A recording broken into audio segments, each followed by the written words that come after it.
আজকে ঢ্যাঁড়সের ভীষণ মজার একটা রান্না শেখাবো। ঢ্যাঁড়স ভাজি যেমন মজার হয়, এটি রান্না করলেও কিন্তু অনেক ভালো লাগে। ঢ্যাঁড়স অনেকভাবে রান্না করা যায়। এখন আপনাদের দেখাবো ঢ্যাঁড়স যেভাবে রান্না করলে সবচেয়ে বেশি মজার হয়। তো আসসালামু আলাইকুম, কেমন আছেন আপনারা? ঢ্যাঁড়স রান্নার জন্য প্রথমে পরিমাণ মতো তেল দিয়ে দিলাম। দিয়ে দিচ্ছি মাঝারি সাইজের 3টি পেঁয়াজ, 4টা কাঁচামরিচ।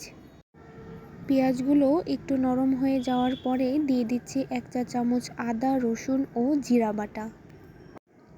সবগুলো আমি একসাথে বেটে দিয়ে দিলাম। সামান্য পানি দিয়ে দিচ্ছি যাতে করে মশলা পুড়ে না যায়।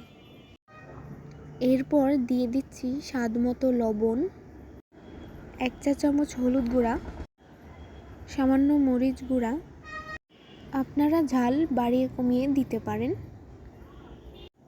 1 চা চামচ ধনিয়া গুঁড়া। সব কিছু দিয়ে ভালোভাবে কষিয়ে নিতে হবে।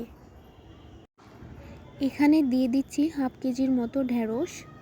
ঢ্যাঁড়স দেওয়ার পরে ভালোভাবে নেড়ে সামান্য পানি দিয়ে ঢেকে দিতে হবে। কষানো হয়ে গেলে ঢ্যাঁড়স সিদ্ধ করার জন্য 2 কাপ মতো পানি দিয়ে ঢেকে দিতে হবে। তো এই যে দেখুন ঢ্যাঁড়স সিদ্ধ হয়ে গেছে, ঝোলও একদম পারফেক্ট আছে। হয়ে গেল ভীষণ মজার ঢ্যাঁড়স রান্না। ঢ্যাঁড়স পছন্দ করেন তারা এইভাবেই ট্রাই করতে পারেন। আশা করি আপনাদের ভালো লাগবে। তো আজকে এই পর্যন্তই। সবাই ভালো থাকবেন। আল্লাহ হাফেজ। আসসালামু আলাইকুম।